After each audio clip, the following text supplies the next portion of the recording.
Hello, my dear student. Welcome back Utsav Online YouTube channel. This is Umesh Pal, your UP sir. Today I will discuss the NCERT chapter number 6 electromagnetic induction. क्या electromagnetic induction? तो हम लोग NCERT को बहुत अच्छे से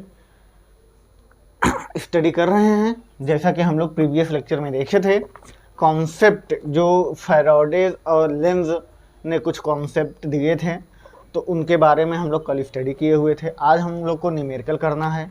तो हमें न्यूमेरिकल करने से पहले यह जानना होगा कि जो लेंज लॉ और फैराडेज लॉ था, इसका इलेक्ट्रोमैग्नेटिक इंडक्शन में किस तरह का रोल है। तो थोड़ा सा हम लोग क्या कर लेते हैं, रिवीजन कर लेते हैं। रिवीजन का मतलब थोड़ा मोटी मोटा बातें कर ले रहे हैं। तो आइए देखते हैं हम लोग क्या दिया गया है। हम लोग यह जानते हैं फैराडे लॉ जो है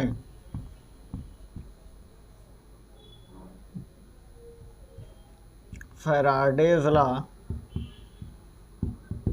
कहता है जब हम कोई सर्कुलर कॉइल ले लें, एक कॉइल ले लें, ठीक, जिसका एरिया ए हो, वेक्टर ए,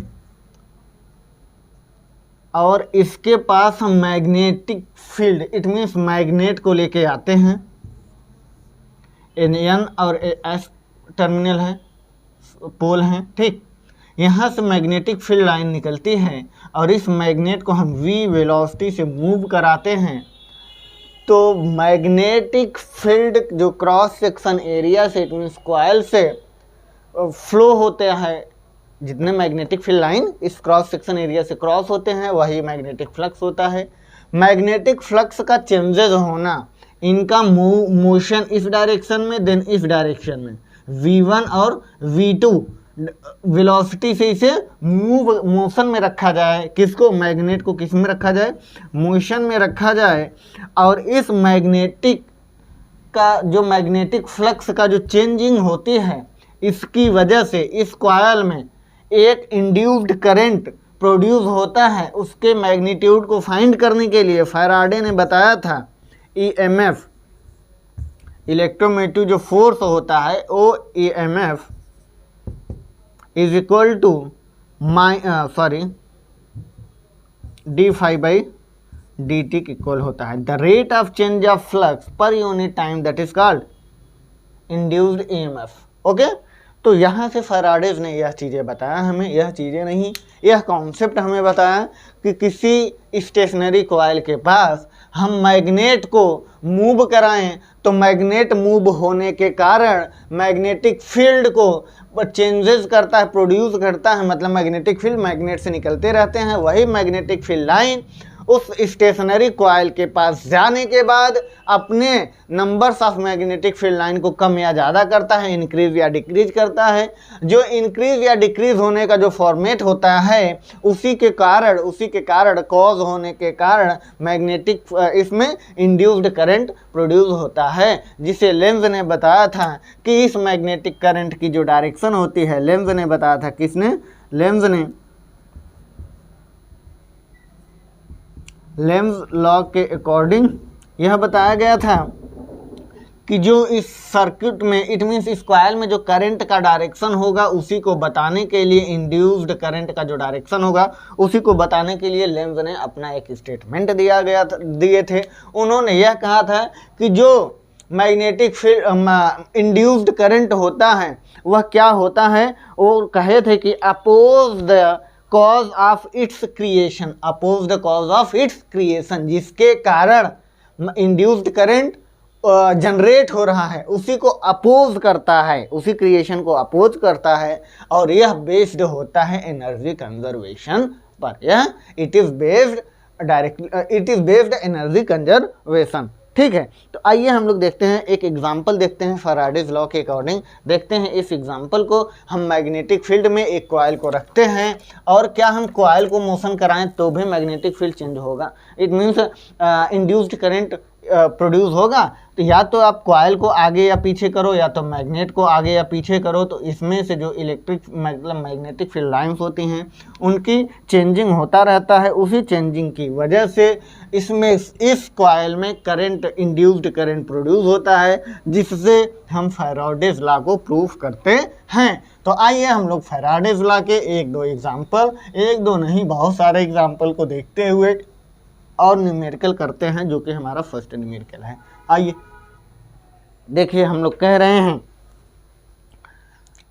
कि एक क्रॉस सेक्शन एरिया है जिसका रेडियस r है। ध्यान सुनना, एक क्रॉस सेक्शन एरिया है जिसका रेडियस r है, और इस क्रॉस सेक्शन एरिया का जो साइड है, इट मीन्स वेक्टर है, वो ए वेक्टर अपवर्ड डायरेक्शन में है, और इससे मैग्नेटिक फील्ड लाइन क्या हो रहे हैं, इस तरह से निकल रहे हैं। ये हमारा मैग्नेटिक फील्ड लाइन हो गया।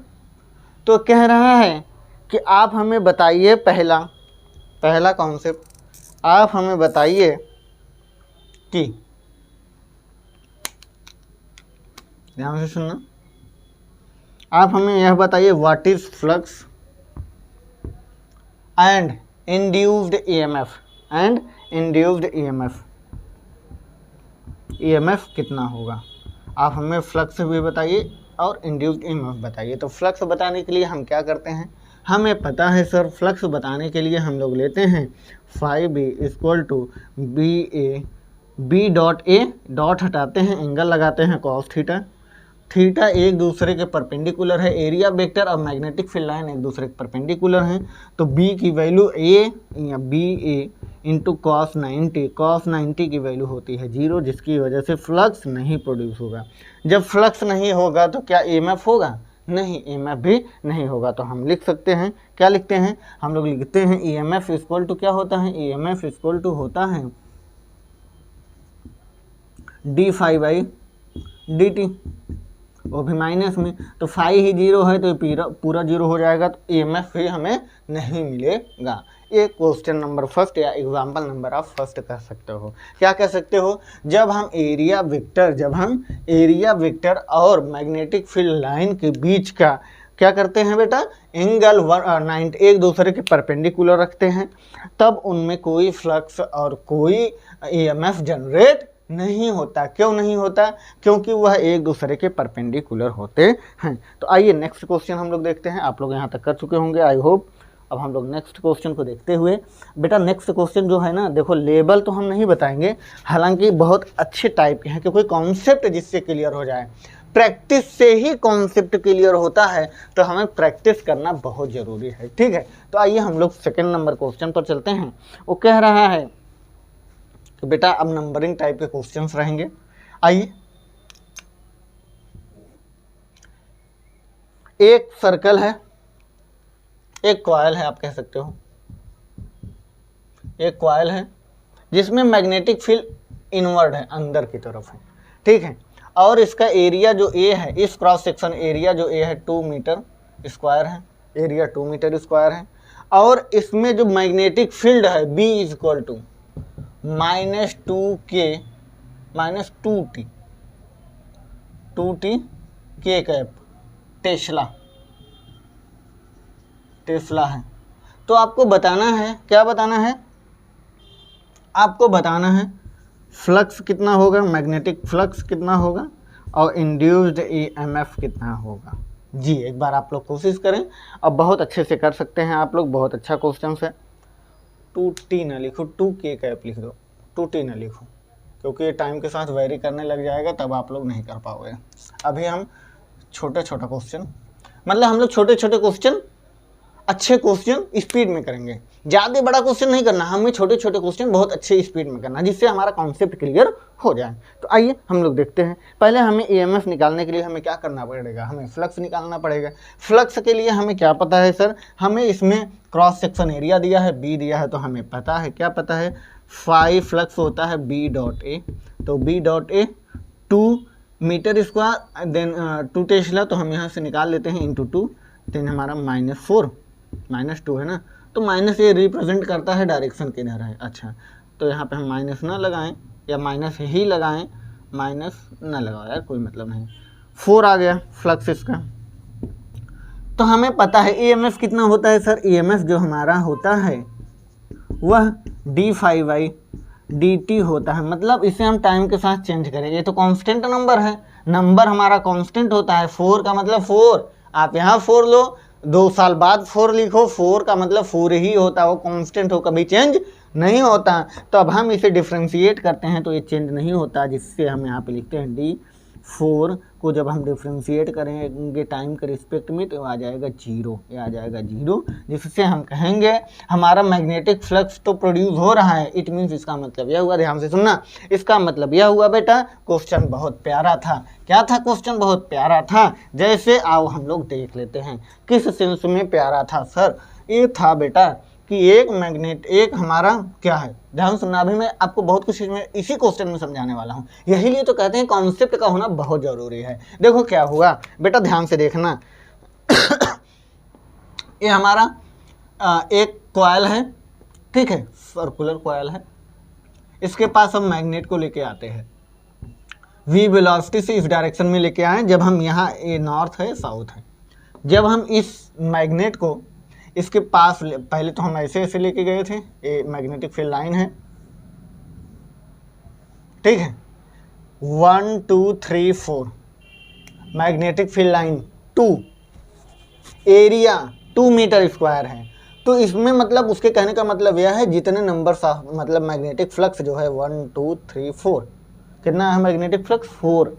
4 लाइन इसमें आ गए। हम इसे मूव कराना बंद कर दिए, is a stationary, as a rest, इसे हम रेस्ट में रख दिए, रेस्ट में रख दिए, 4 ही इस पर है तो कांस्टेंट है, रुका हुआ है। जब तक फ्लक्स चेंज नहीं होगा तब तक इंड्यूस्ड करंट नहीं प्रोड्यूस होगा, इट मींस ईएमएफ जनरेट नहीं होगा, क्रिएशन नहीं होगा। वो कहता है ना अपोज करे, क्या करे?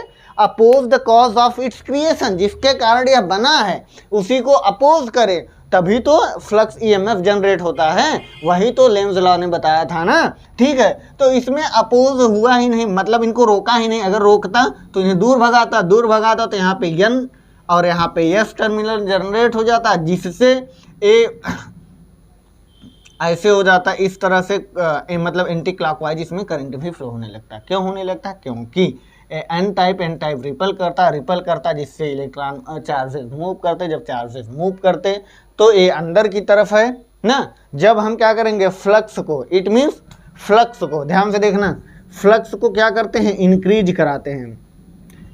कराते हैं। तो put your thumb in the direction of magnetic field line, अपने थंब को मैग्नेटिक फील्ड लाइन के डायरेक्शन में रखो और जब इंक्रीज हो तो उसे टर्न कर दो अपोजिट टू मैग्नेटिक फील्ड, ठीक है। Put your thumb the opposite magnetic flux या मैग्नेटिक फील्ड लाइन के अपोजिट डायरेक्शन, मैग्नेटिक फील्ड जो है उसके अपोजिट, अंदर की तरफ है तो हम इसके अपोजिट कर देते हैं। अपोजिट कर दिए तो बेटा एक इंक्रीज होगा तब बाहर की तरफ, और हमारे जो फिंगर्स हैं ये इस डायरेक्शन में। तो मैग्नेट इंड्यूस्ड करंट को ये रिप्रेजेंट करता है, ये हमारा किसको करता है? मैग्नेटिक फील्ड लाइन को। मैग्नेटिक फील्ड लाइन इंक्रीज हो रहा है बाहर की तरफ ना, इंक्रीज हो रहा हो तब अपने थंब को क्या करो? मैग्नेटिक फील्ड के अपोजिट डायरेक्शन में, तभी तो हम डायरेक्शन बताएंगे ना। उन्होंने क्या बताया था? किन्होंने? उन्होंने बताया था जिनका नाम था लेंज, उन्होंने कहा था सर अपोजिट डायरेक्शन में उसका अपोज करें।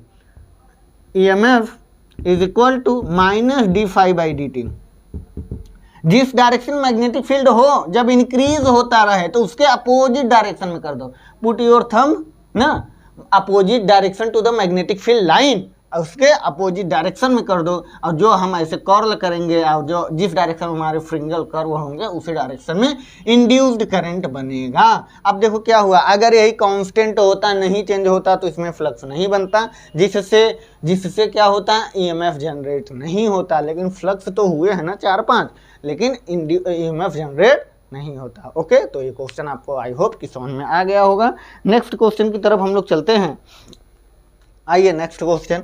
तो आप लोग कॉन्सेप्ट को बहुत अच्छे से रखो, और बहुत अच्छे अच्छे कॉन्सेप्ट हैं, ठीक है। आइए देखते हैं हम लोग, ठीक। तो आप लोग जो नए बच्चे हैं जिनको अभी नीट का एग्ज़ाम मतलब फर्स्ट अटेम्प्ट देने वाले हैं, बेटा वो लोग हमेशा एनसीईआरटी को प्रायोरिटी देते रहें और कॉन्सेप्ट को सीखें, किसी फार्मूले पर ये नहीं बेस्ड हो जाए तो पता चला 2 पेज का फार्मूला है, अब तुम लगे पड़े हो फार्मूले के चक्कर में, कितने क्वेश्चन करोगे, 1 या 2 क्वेश्चन करोगे ना। तो इसके लिए फार्मूले का यूज़ करना बंद करो, कॉन्सेप्ट का यूज़ करना बहुत ज़रूरी है। सपोज़ करो एक कॉयल है और इस कॉयल को हम एक सर्किट के साथ कनेक्ट कराते हैं, एक सर्किट के साथ कनेक्ट कराते हैं, ध्यान से देखना, ठीक। और यहाँ पर हम गैल्वानोमीटर लगा देते हैं जी।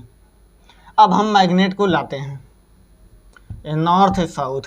हमें पता है सर जब हम मैग्नेटिक फील्ड लाइन को इंक्रीज़ करते हैं तो मैग्नेटिक फील्ड लाइन को इंक्रीज़ करने पर, ध्यान से सुनना, मैग्नेटिक फील्ड लाइन को इंक्रीज़ करने पर हमारा जो थंब होता है, जिसे हम लोग क्या कहते हैं, जिसे हम लोग कहते हैं, ध्यान से सुनना, मैग्नेटिक फील्ड लाइन को हम इंक्रीज कर रहे हैं तो put your thumb opposite direction to the magnetic field के अपोजिट डायरेक्शन में हम अपने थंब को, मैग्नेटिक फील्ड हमारा इनवर्ड है, अंदर की तरफ है। अब हम क्या करते हैं, अपने जब मैग्नेटिक फील्ड इंक्रीज हो तब हम अपने थंब को उल्टा कर लेते हैं और कर्ल करते हैं, जिस डायरेक्शन में कर्ल होता है उसी को हम कहते हैं, उसी डायरेक्शन में इंड्यूस्ड करंट जनरेट होता है। अब देखो हुआ क्या, अब आपको दूसरा कॉन्सेप्ट देखो क्या है, एक जनरल कॉन्सेप्ट। जब हम मैग्नेटिक फील्ड को, मैग्नेट को मूव कराते हैं, इससे जो इतना मैग्नेटिक फील्ड लाइन निकलता है, ठीक है, इस तरह से निकल रहा है मैग्नेटिक फील्ड लाइन, जितना हम इसके पास लेके जाएंगे उतना मैग्नेटिक फील्ड लाइन इंक्रीज होगा, मतलब मैग्नेट जितना पास आएगा, सपोज करो यहाँ पे आ गया तो यहाँ पे आ जाएगा, तो मैग्नेटिक फील्ड लाइन यहाँ से ये सब इसमें एग्जिस्ट करने लग जाएंगे, तो मैग्नेटिक फील्ड लाइन बढ़ती जाएगी, मतलब मैग्नेटिक फील्ड लाइन इंक्रीज हो गया। जब मैग्नेटिक फील्ड लाइन इंक्रीज होगा तब यहाँ पे रिपल करने की कोशिश करेगा, यहाँ नॉर्थ यहाँ साउथ पोल जनरेट कर लेता है, जिसके कारण नॉर्थ को क्या करेगा, रिपल करेगा, और रिपल करेगा तो चार्जेस रिपल करने के लिए इसके पास मैग्नेटिक फील्ड होना इस कॉइल के पास ज़रूरी है। जब इसके पास मैग्नेटिक फील्ड ज़रूरी हो तो ये अपने चार्जेस को मूव कराता है। हमें पता है स्टेशनरी चार्ज सिर्फ इलेक्ट्रोस्टैटिक्स फील्ड प्रोड्यूस करता है, और क्या करता है, इलेक्ट्रोस्टैटिक फोर्स प्रोड्यूस करता है ना, लेकिन वह मैग्नेटिक फील्ड जनरेट नहीं कर सकता। इसलिए जब चार्ज का मोशन होता है, द फ्लो ऑफ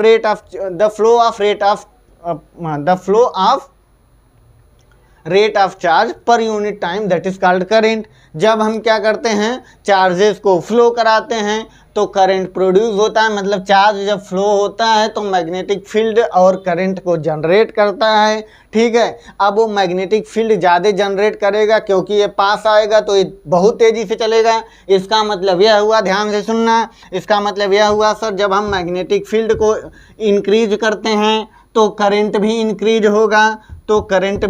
होगा, कैसे समझ में आया, हमें यहाँ से समझ में आया सर, आपने मैग्नेटिक फील्ड को बढ़ाया तो यह नॉर्थ को जितना पास लेके आओगे यह फोर्स ज़्यादा लगाना पसंद करेगा इस पर, यह रिपल्सन फोर्स ज़्यादा लगाना पसंद करेगा इस पर ना भाई, क्योंकि आप हमारे पास आ रहे हैं तो हम ज़्यादा फोर्स लगाएंगे। मत आओ ज़्यादा लगाएंगे तो इसका मतलब हमारे जो चार्जेस हैं बहुत तेज़ी से फ्लो हों। जब चार्जेस बहुत तेज़ी से फ्लो होंगे बेटा तब करंट प्रोड्यूस होगा। इसका मतलब जितना the rate of flow of charge पर unit time, that is called current. जब हमारा टाइम के साथ साथ करंट का फ्लो होना बहुत तेज़ी से बढ़ जाए, मतलब करंट भी इंक्रीज हुआ तो मैग्नेटिक फ्लक्स भी इंक्रीज हुआ, फ्लक्स इंक्रीज हुआ ना, बहुत नंबर्स ऑफ लाइंस आ गए। जब मैग्नेटिक फील्ड इंक्रीज हो, अच्छा अब देखो मैग्नेटिक फील्ड बी भी इंक्रीज हो रहा है, बी को इंक्रीज किए, फ्लक्स इंक्रीज हो गया, करंट इंक्रीज हो गया, ध्यान से सुनना, करंट भी इंक्रीज हो गया। अब यह डायरेक्शन कैसे रिप्रेजेंट करता है, यन को हम कैसे लिखते हैं बेटा, यन को हम लिखते हैं सर ऐसे, इस तरह से लिखते हैं, तो यहाँ पे इस तरह से एरो बना दो, यहाँ पे इस तरह से बना दो, तो ये किस तरह से हो गया, इस टाइप का हो गए, मतलब फ्लो ऑफ करंट हो गया इस डायरेक्शन में। इसका मतलब यह हुआ जब हम क्या करते हैं, मैग्नेटिक फील्ड को इंक्रीज कराते हैं तो put your thumb opposite direction to the magnetic field के अपोजिट डायरेक्शन में, जिससे हमारा जिस डायरेक्शन में हमारा कर्ल हो रहा है फिंगर्स, फिंगर्स, थंब आउटवर्ड, तो ये इंड्यूस्ड करंट के डायरेक्शन को रिप्रेजेंट करता है। तो आप लोग यहाँ तक समझ गए। अब आप एक क्वेश्चन नंबर शायद हमें लग रहा है एनसीईआरटी का फर्स्ट है, ठीक है, हाँ दिया गया है, उसमें कॉइल टाइप का दिया गया है। चलो हम लोग बताते हैं, अभी करते भी हैं उस क्वेश्चन को। अब नेक्स्ट क्वेश्चन हम आपको देते हैं, आप लोग बताइए बेटा, हम v वेलोसिटी से इस डायरेक्शन में लेके आए, अगर हम इसी की वेलोसिटी को चेंज कर दें, मतलब डायरेक्शन ऑफ मोशन चेंज कर दें, क्या चेंज कर दें, ये देखो प्रोनाउंसिएशन होना बहुत अच्छा होना चाहिए। डायरेक्शन ऑफ मोशन को हमने चेंज कर दिया, इसके मोशन को हमने क्या कर दिया, इस डायरेक्शन में कर दिया, तब बताइए इसमें जो करंट का फ्लो हो, क्या इसमें इंड्यूस्ड करंट प्रोड्यूस होगा? ऑफ कोर्स होगा। क्यों? क्योंकि सर अभी 4 number of magnetic field line इस कॉइल पर या क्रॉस सेक्शन एरिया से क्रॉस हो रही हैं। जैसे ही हम पीछे लेके जाएंगे तो इसमें कम होता जाएगा, कम होता जाएगा, तब ये जो N और S टाइप का जो पोल जनरेट किया हुआ था, कौन, यह कॉइल, कौन कॉइल जो स्टेशनरी है, यही पोल को क्या करेगा, नॉर्थ और साउथ में जनरेट कर लेगा, उल्टा कर लेगा, जिससे कहेगा आप हमसे दूर मत भागो, मतलब अपोज कर रहा है ना। आप इधर आ रहे थे तो नॉर्थ बना लिया, अपोज कर दिया, भैया दूर रहो। अब आप दूर जा रहे हो तो फिर खींच रहा है, अपोज कर रहा है, आप दूर मत जाओ, पास ही रहो। तो भाई तुम क्या चाहते हो, हम जिंदा भी न रहें, मरे भी न, तो करें क्या? होता है ना, बहुत लोग ऐसे होते हैं, नहीं बताना चाहिए, चलो नहीं बताएंगे, ठीक है, हम लोग अपने टॉपिक पे रहते हैं। तो ये सब चीज़ें बहुत ज़रूरी है, हमें करना सब कुछ, हम जिसके लिए कर रहे हैं, जैसे हम अगर एज अ स्टूडेंट हैं या आप लोग हैं, तो आप लोग पढ़ रहे हो नौकरी के लिए ना, आप जिसके लिए पढ़ रहे हो क्या वो आपको प्रायोरिटी दे रहा है? आप एक गवर्नमेंट एम्प्लॉय बनने के लिए पढ़ रहे हो, बहुत सारे एंट्रेंस एग्ज़ाम देते हो, कंपटीशन टाइप के एग्ज़ाम को देते रहते हो, क्या आप क्वालिफाई हो जाते हो? हमने उसके लिए रात भर पढ़ा, उसने मेरे को रिजल्ट ही नहीं दिया, इसका मतलब यह हुआ हम आपके लिए कर रहे हैं, आप मेरे लिए नहीं कर रहे हैं ना, तो आप अपोज कर रहे हो ना भाई, हम आपके लिए कर रहे हैं, चलो हम नहीं करेंगे तुम्हारे लिए, अपोजिट हो गए। अब हम नहीं करेंगे तो आपके लिए बहुत सारे रास्ते खुल जाते हैं पढ़ने के, बेटा पढ़ लेते तो ये हो जाता। तो ये सब चीज़ें मतलब एक दूसरे के अपोजिट डायरेक्शन, नेचर ही ऐसा कहता है। भाई पहले इसी ब्लैक वाले कलर पर, ध्यान से देखना, इसी ब्लैक वाले कलर पर बेटा वाइट से लिखा जाता था, आज ज़माना बदल गया है, यही ब्लैक वाइट पर लिखने लगा। पहले ब्लैक पर वाइट से लिखते थे। सबका दिन बदलता है, सोच लो, बहुत बड़ी बात है बेटा, सबका दिन बदलता है। आज हम टीचर हैं, कल आप टीचर हो जाओगे, हमसे बेहतर रहोगे, क्योंकि जो हमारी मीडिया है, या आप कह सकते हो जो हमारे बुक हैं एडवांस लेवल के हैं, तो आप लोग एक्स्ट्रा ऑर्डिनरी हो भाई।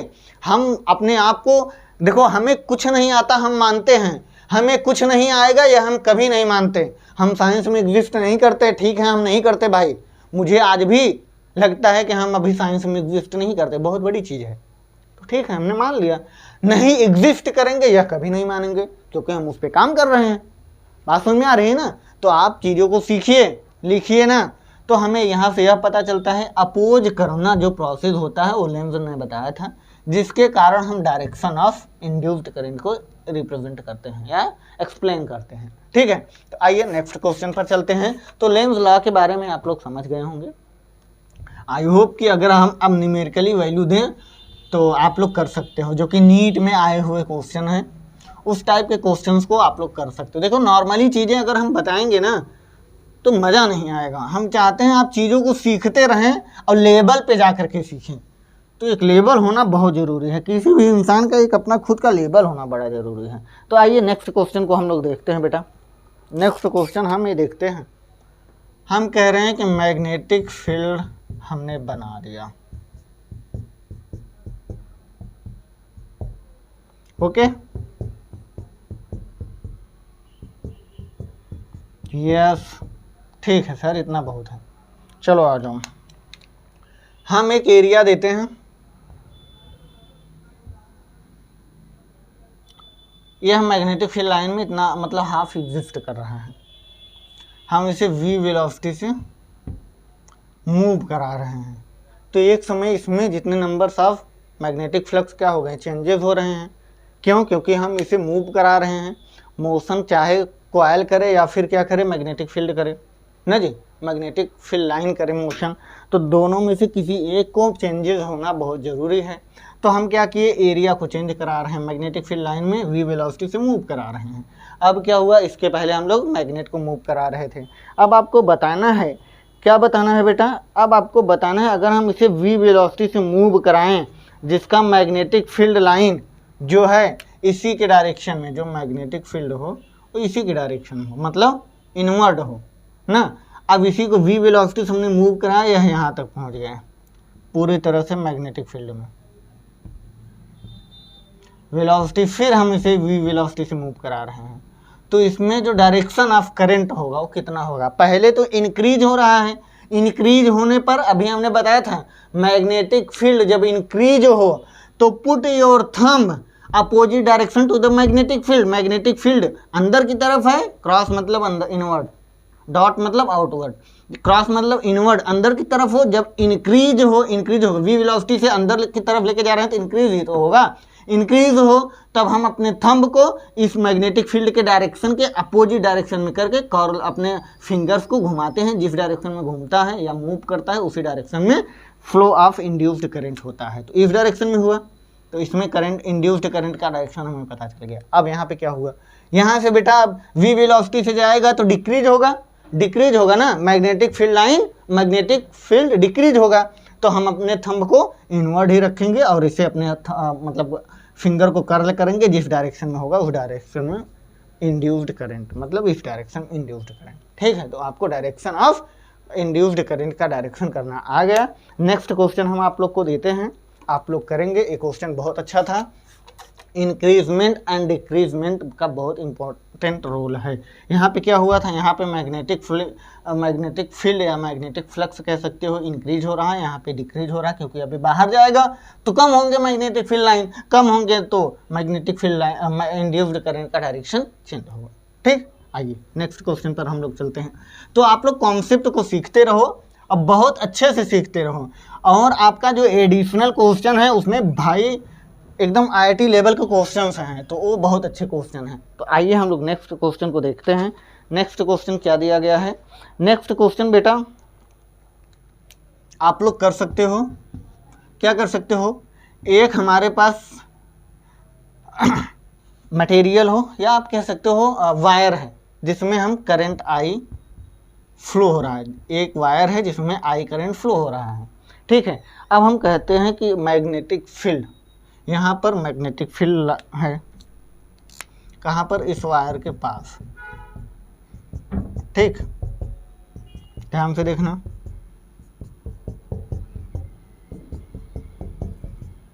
जी हाँ मैग्नेटिक फील्ड है। अब इसमें हम क्या करते हैं, एक क्रॉस सेक्शन एरिया रखते हैं, square of cross section area जिसके सारे साइड्स ए हैं, यहाँ से यहाँ का डिस्टेंस है, यहाँ से यहाँ का डिस्टेंस है।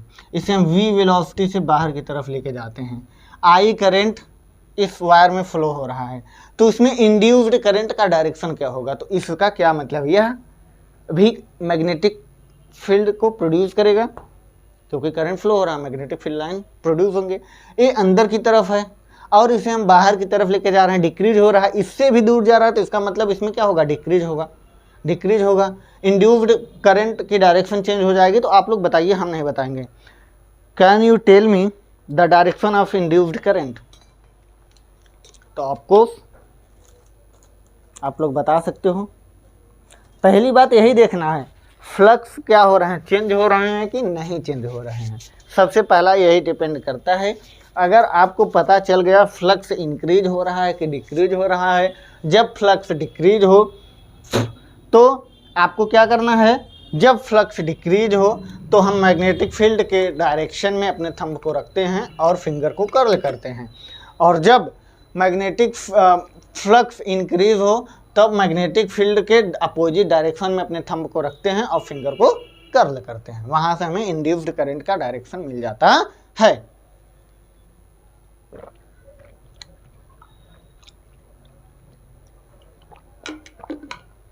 जी आप लोग कर चुके होंगे, तो क्वेश्चन बहुत अच्छा था, आई होप कि आप लोग कर चुके होंगे।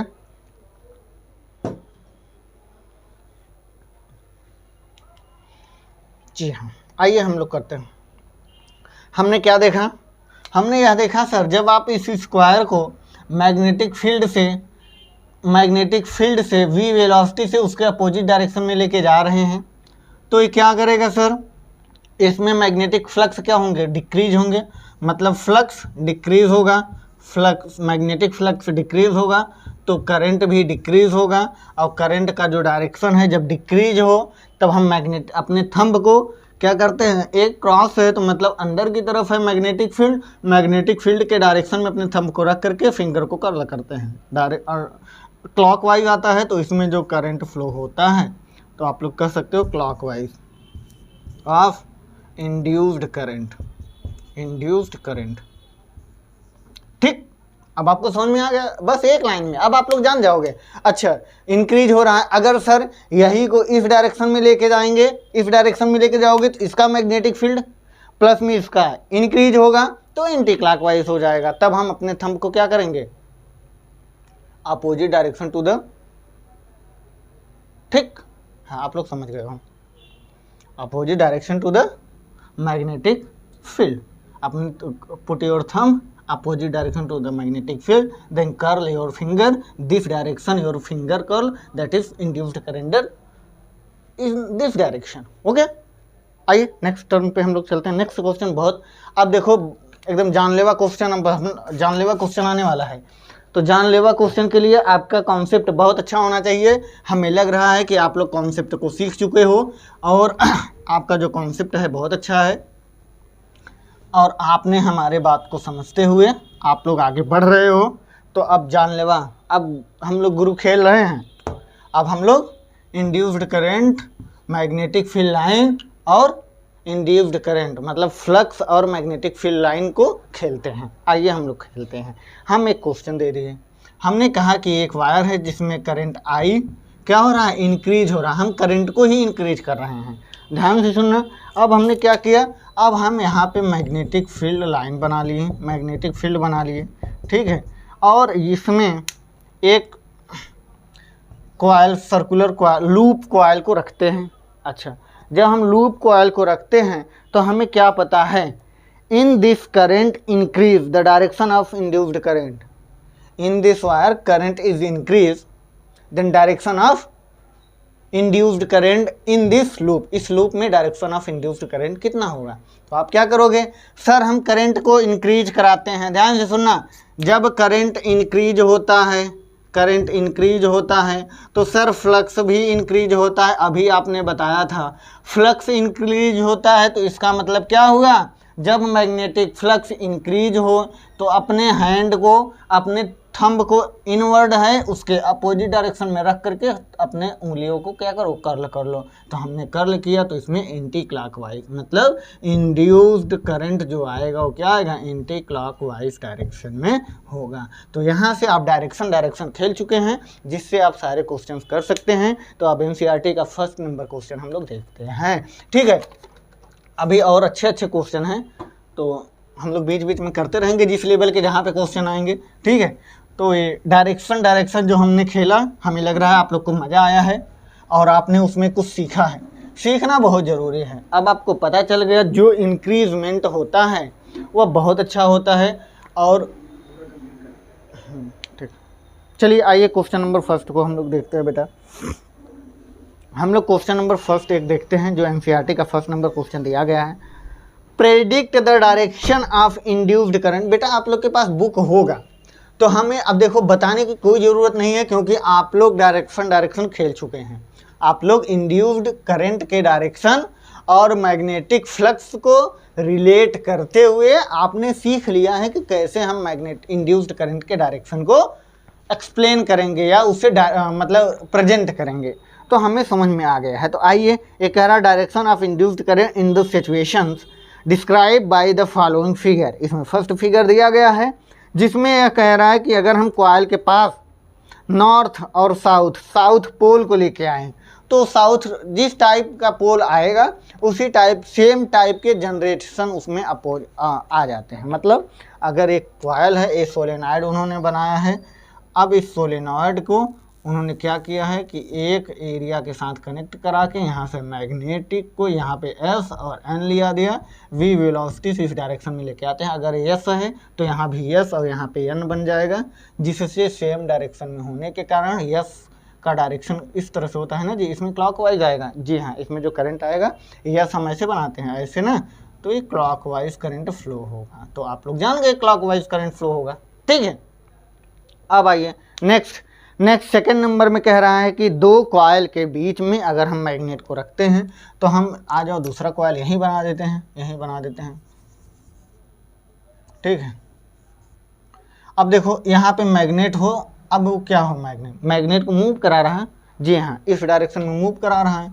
यहाँ पे एस तो यहाँ पे एन तो यहाँ पे भी एस, मतलब दोनों में क्लॉकवाइज। क्यों यस? क्योंकि सर ये इसे रोकने के लिए यन टाइप का मतलब यन है तो यस अपना बनाएगा, यस पोल बना लेगा, यहाँ पे यस यहाँ पे यन, तो इसमें भी यस इस डायरेक्शन में, मतलब इसमें भी क्लॉकवाइज और इसमें भी क्लॉकवाइज करंट फ्लो होगा। आपको समझ में आ गया? जी हाँ आपको समझ में आ गया। अच्छा अब आते हैं हम लोग, अच्छा सर इसमें बताइए, इसमें तो मैग्नेटिक फील्ड लाइन इंक्रीज हो रहा है, आपने बताया था जब मैग्नेटिक फील्ड लाइन इंक्रीज हो तो अब अपने आप थंब को क्या करें, मैग्नेटिक फील्ड लाइन के अपोजिट डायरेक्शन में इस डायरेक्शन में बनना चाहिए। लेकिन यहाँ पे यस पोल आ रहा है, हमने दूसरा कॉन्सेप्ट वही तो बताया था, अगर यस आए तो सेम टाइप का जनरेशन मैग्नेटिक पोल को जनरेट करता है, तो यस को इस तरह से रिप्रेजेंट करते हैं, इसलिए इस डायरेक्शन में।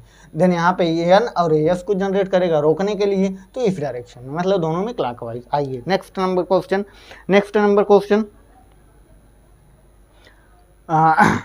नेक्स्ट मतलब सी में कह रहा है, सी वाले क्वेश्चंस आप लोग कर चुके हैं कि एक कॉइल हो बेटा सी, ए बी दोनों एक ही में हो गया ना। अब आइए सी पे हम लोग चलते हैं, तो अब हम लोग जल्दी करेंगे। वैसे एक कॉइल जिसे हम बैटरी के साथ कनेक्ट कर दिए, दूसरा स्टेशनरी है जिसमें कोई कनेक्शन नहीं है। यहाँ इसमें करंट फ्लो हो रहा है, किस डायरेक्शन में बेटा, क्लॉकवाइज डायरेक्शन में करंट फ्लो हो रहा है। अब ये क्लॉकवाइज इस पे जाएगा, इसके पास जाएगा, तो इसमें से करंट फ्लो हो तो उसके opposite direction magnetic field line increase, मतलब मैग्नेटिक फील्ड प्रोड्यूस होता है, जिससे इसमें करंट मतलब यहाँ से नॉर्थ जाएगा तो नॉर्थ बनाएगा, तो एंटी क्लॉकवाइज करंट को फ्लो करेगा, ठीक है। इसमें anti clockwise induced current generate हो जाएगा, ठीक है। अब आइए नेक्स्ट नंबर क्वेश्चन बेटा डी में भी सिमिलर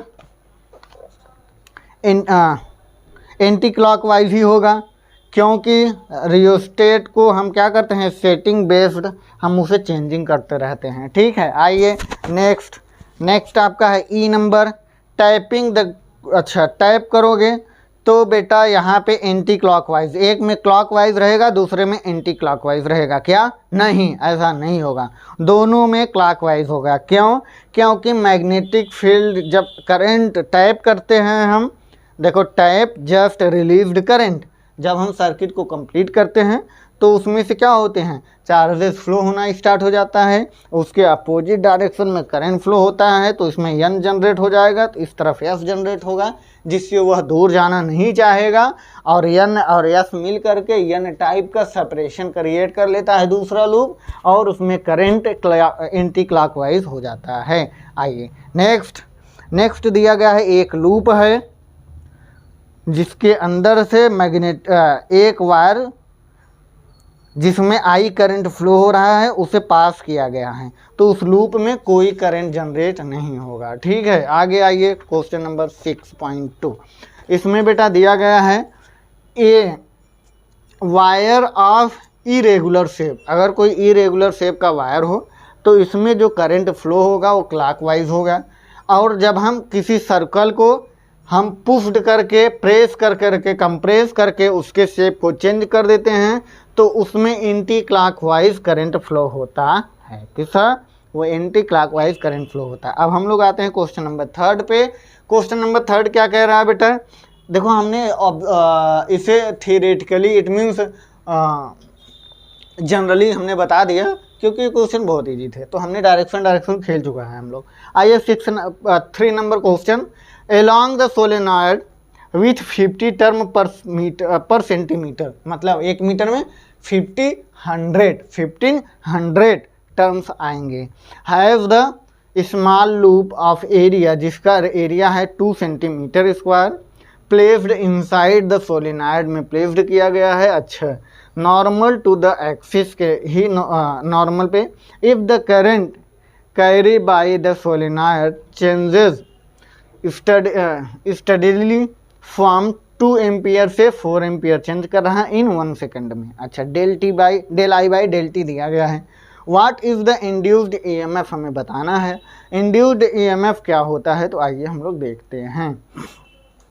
क्वेश्चन नंबर 4 को हम लोग देखते हैं बेटा क्या कह रहा है। तो क्वेश्चन नंबर 4 बहुत हार्ड नहीं है वैसे तो, आइए देख लेते हैं हम लोग क्या क्या दिया गया है। इसे इरेज कर लें।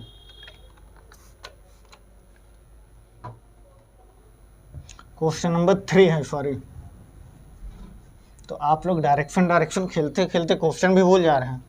क्वेश्चन नंबर 3, चैप्टर नंबर बेटा कौन सा है, 6 है। जी हाँ सर, आइए हम लोग देखते हैं क्वेश्चन नंबर 3 में हमें क्या दिया गया है। हमें दिया गया है सर हमें ईएमएफ पूछ रहा है। EMF is equal to minus d phi by d t ना जी। फाई हमारा क्या होता है सर, फाई हमारा होता है बी ए कॉस थीटा। जी हाँ, बी ए कॉस थीटा होता है ना जी। तो हमें यहाँ पे बी ए डैश रखते हैं। अच्छा, बी ए डैश, या तो आप लोग डायरेक्टली, हम तो कहेंगे फार्मूले में ही रखते जाओ, तो यहाँ से बहुत इजी हो जाएगा, इजी ये हो जाएगा। चलो लिख देते हैं, पूरा क्वेश्चन में ही लिखते हैं, कोई दिक्कत नहीं है। E M F is equal to minus d phi, minus को अब लगाना सही रहेगा, हाँ सही रहेगा। A1 B2 मतलब एरिया ऑफ दिस सोलेनॉइड, आपको बनाना चाहिए ऐसे, इस तरह से सोलेनॉइड बनाइए आप पहले, ठीक। इसे कनेक्ट कराइए एक पोल बैटरी के साथ, इसी में एक एरिया रखिए इस तरह से। इसी एरिया में area of this shape and B2 solenoid का मैग्नेटिक फील्ड B2 ना जी, इस तरह से हम लोग रखते हैं। तो हम यहाँ पे करते हैं सर, हमें पता है A1 जो कि एरिया हमें दिया गया है और D by d T. B2 को हम क्या लिखते हैं, d by d t. B हमारा क्या होता है, मैग्नेटिक फ्लक्स क्या होता है, म्यू नॉट और क्या होता है, आई एन आई, ठीक, यही होता है। जी हाँ सर। अब हम इसमें एन भी हमारा कांस्टेंट है तो बाहर ले लेते हैं, minus A1 N into d I by d t, ठीक। आइए अब हम लोग देखते हैं, d I by d t की वैल्यू दिया गया है, कितना दिया गया है, वो दिया गया है ए की वैल्यू, पहले एरिया हम लोग देख लेते हैं। एरिया हमें दिया गया है सर माइनस तो हम लगाए हैं 2 इंटू 10 की पावर -4 मीटर। यन हमें दिया गया है 15 टर्म पर सेंटीमीटर, 1 मीटर में 1500, then 1500 term into change of current 4 - 2 divide by 0.1 second. और हम इसे सॉल्व करते हैं तो 1530 आ जाएगा। जी हाँ, देन म्यू नॉट की वैल्यू, अभी हमने म्यू नॉट नहीं रखा, डेल आई यहाँ पे mu naught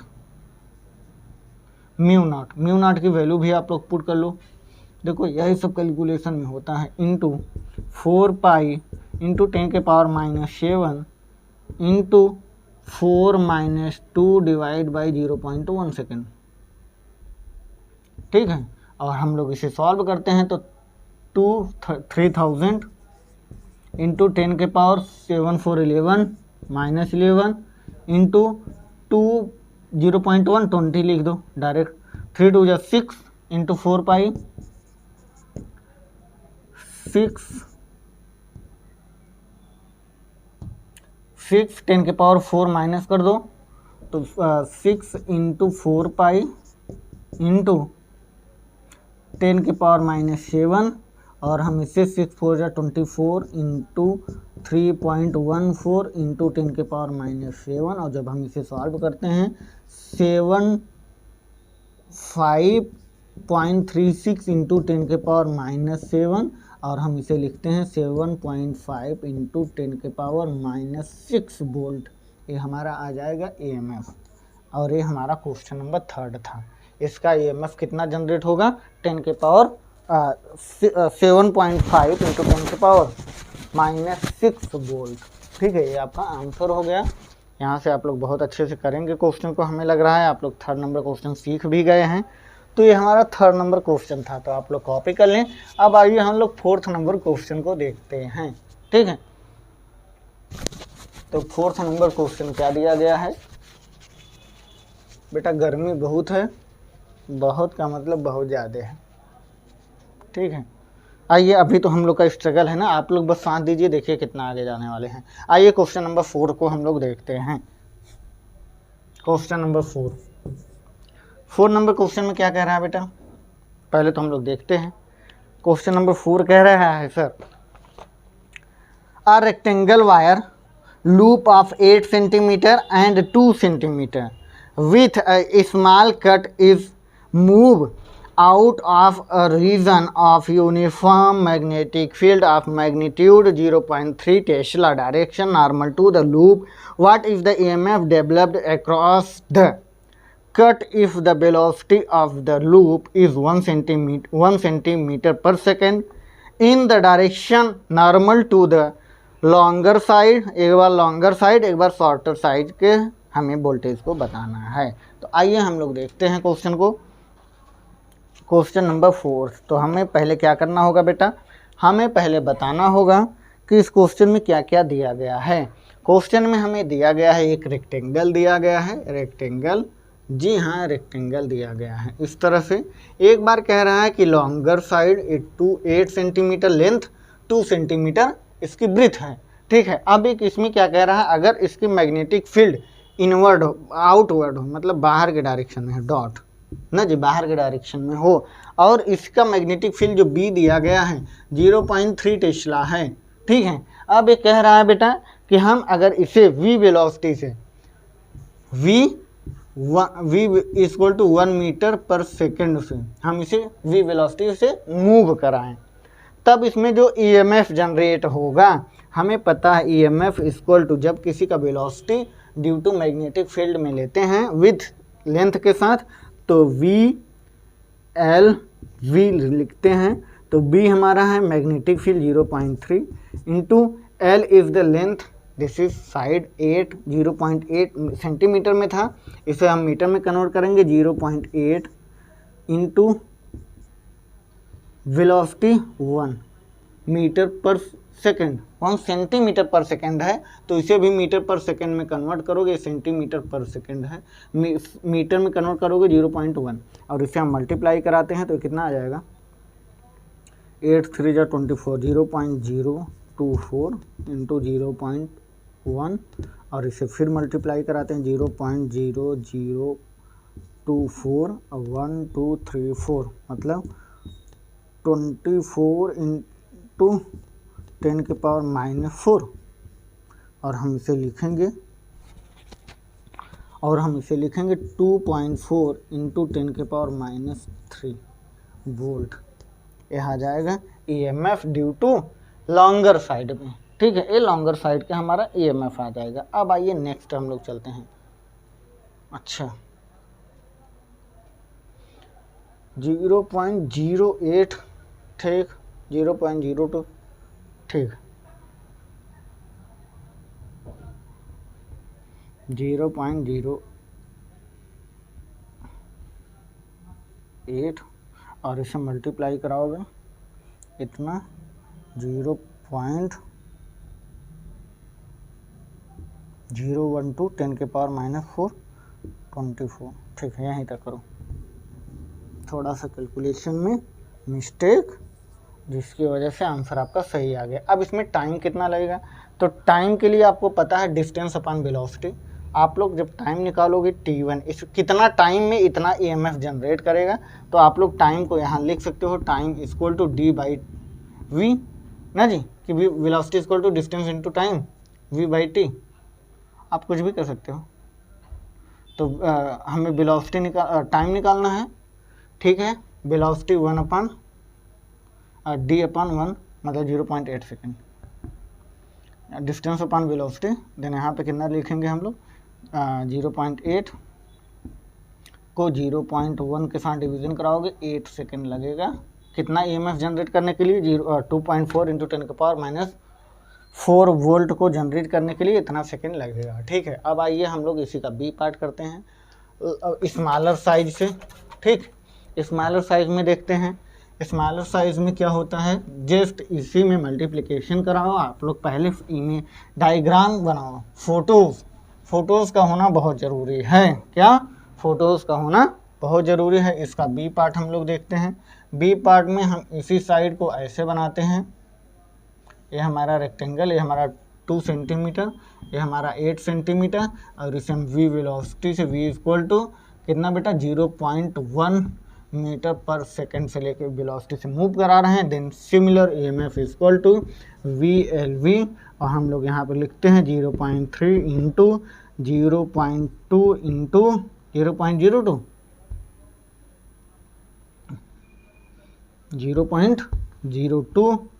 into 0.1 metre per second. अब इसे हम सॉल्व कराते हैं, 3 2 जा 6 ना जी, 0.06 वोल्ट। देखो 0.06 वोल्ट, या तो आप लोग और कुछ कर सकते हो, क्या कर सकते हो, 0.06 वोल्ट कर सकते हो। अच्छा, मल्टीप्लाई कराओगे तो 0.06 तो ऐसे आ गया इंटू 0.1, और इसे हम मल्टीप्लाई करें तो 0.006, और इसे हम लिखते हैं 6 इंटू 10⁻⁻4 वोल्ट। ये हमारा EMF आ गया। इसका टाइम निकालना होगा, तो इसका भी टाइम D/V, और इसे हम लोग लिखेंगे 0.2 divide by 0.1 is equal to, ये आ जाएगा हमारा 2 सेकेंड। ठीक, यहाँ से हम टाइम निकाल लिए। तो ये 4th नंबर क्वेश्चन हो गया, 4th का A और B पार्ट बेटा। अब हम लोग आते हैं 5th नंबर क्वेश्चन पे। 5th नंबर क्वेश्चन क्या दिया गया है, और ये 5th नंबर क्वेश्चन जो है आपका लास्ट क्वेश्चन रहेगा आज का। तो आइए 5th नंबर क्वेश्चन हम लोग कर लेते हैं। 1 metre long metallic rod, 1 metre long metallic rod है, is rotated with an angular frequency of 400 radian per second about the axis normal to the rod passing through its one end. The other end of the rod is the contact with the circular metallic ring. A constant and uniform magnetic field 0.5 Tesla parallel to the axis exists everywhere. Calculate the EMF developed between the center and the ring. अच्छा जी, ये कह रहा है, question को हम लोग देख लेते हैं क्या कह रहा है क्वेश्चन। क्वेश्चन नंबर 5 तो हमें लग रहा है बहुत अच्छा क्वेश्चन है।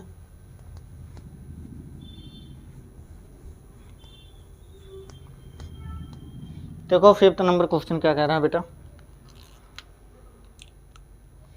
5th नंबर क्वेश्चन कह रहा है कि एक रिंग है, इसके सेंटर से एक रॉड हम रखते हैं ना जी, सेंटर से, और इस रॉड का ये पॉइंट क्यों है। अब ये कह रहा है कि इसमें जो मैग्नेटिक फील्ड है वो इनवर्ड है, 0.B equal to 0.5 Tesla, 0.5 Tesla है ना जी, ये दिया है 0.5 टेस्ला, और लेंथ दिया गया है 1 मीटर।